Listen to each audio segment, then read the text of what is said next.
Ang mga bata, simple ang buhay. Ang mga matatanda, matindi ang buhay. Kumbaga, marami na pong kaalaman.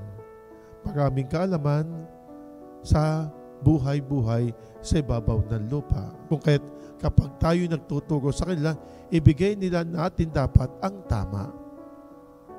Kung ano yung sinasabi mo, ibigay din ng iyong kamay. Senyas lamang. Kung ano yung sinasabi mo, ibigay din ng iyong mata. Kung ano yung sinasabi mo, ibigay din ng iyong katawan.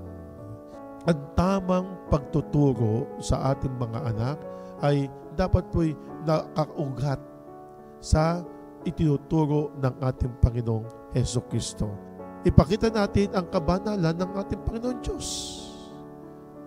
Kapag nagtuturo tayo sa ating mga anak, si Jesus na andoon, nasa altar. Tayo ipinagdarasal.